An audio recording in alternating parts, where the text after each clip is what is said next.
In this video, we will show you how to use the Macom app with MagAlpha test boards and evaluation kits.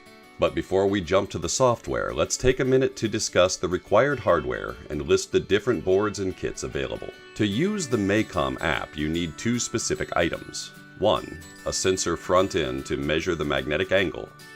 And 2. A communication kit to read the sensor angle and send the data to the computer through USB.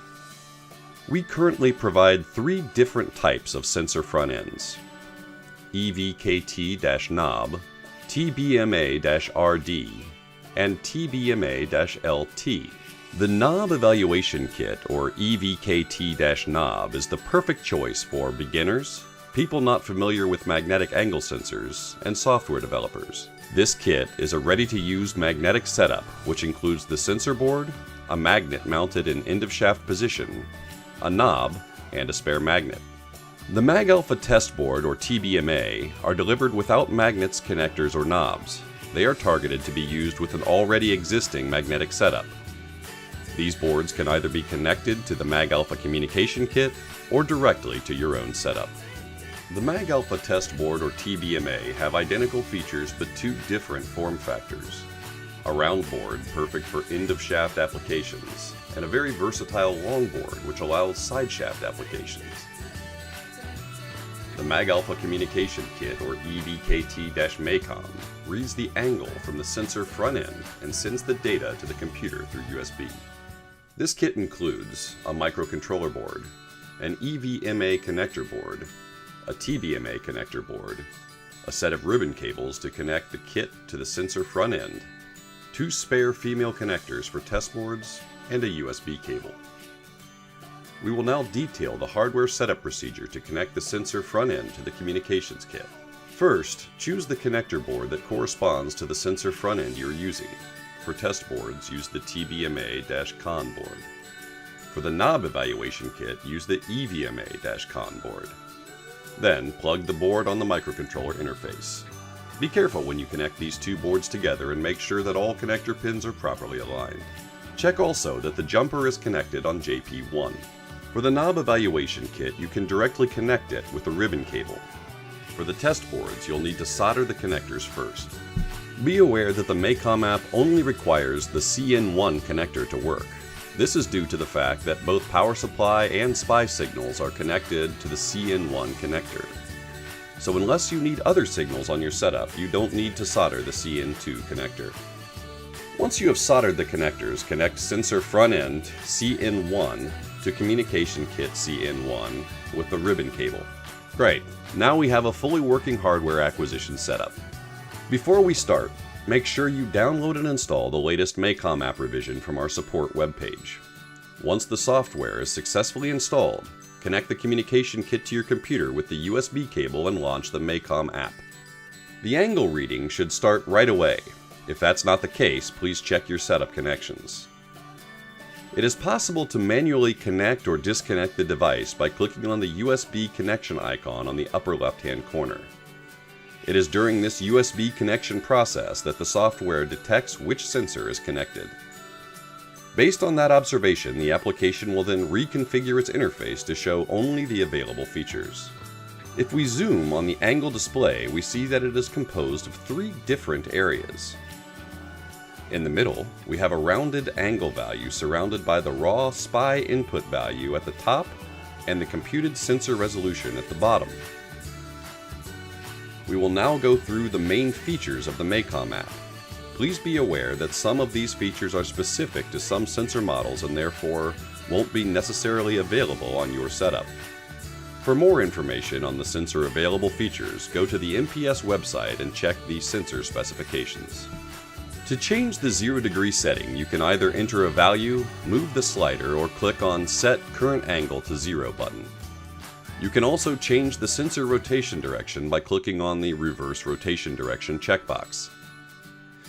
To directly read and write the sensor registers, click on the register icon in the toolbar.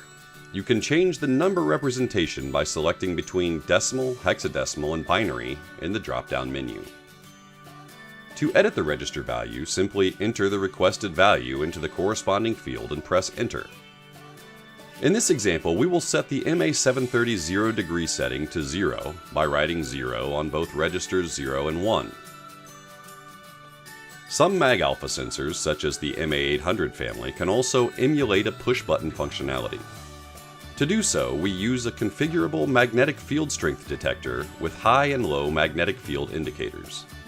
The threshold levels can be adjusted from the Macom app simply by dragging the mag level sliders. The application also includes a push-button demo. This demo can be activated by clicking on Settings, Push-Button Demo, and then Enable Push-Button Demo. In this demo, we select an option by pressing on the knob, which triggers the high magnetic field indicator.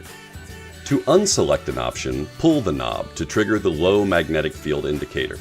You can customize this demo by changing the number of segments or loading your own custom JSON script to define your text and pictures.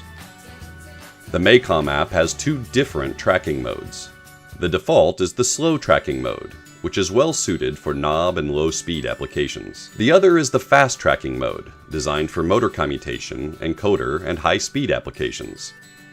To switch between these two modes, click on the tracking icon in the toolbar. The fast tracking mode is sliced into three parts: the angle value, the angle error, and the speed ripple. Both the angle error and the speed ripple are computed from the measured angle value. These computations assume that the rotation speed is constant and require the capture of at least one full rotation. More information on sensor resolution, speed, and error can be found on the side panel. Given the fact that the rotation speed is averaged over the full acquisition window, a higher rotation speed will increase the computation accuracy. You can easily zoom and resize these charts by scrolling and dragging. Some advanced plot features can be accessed by right-clicking on the chart. You can, for instance, export the charts into PDF or PNG, display the actual data points, display the error fitting curve that we use to compute the integral nonlinearity, also known as INL, display the speed in RPM, or reset the zoom. When the sensor is in sideshaft position, the measured magnetic angle is no longer proportional to the mechanical angle. Luckily, it is possible to compensate this deformation by using the BCT setting. To do so, simply select the sensor axis that you want to correct and then adjust the BCT value until the deformation disappears. After a Macom app update, the software may ask you to upgrade the communication kit firmware to use the latest version available. By clicking OK, you will launch the firmware upload wizard.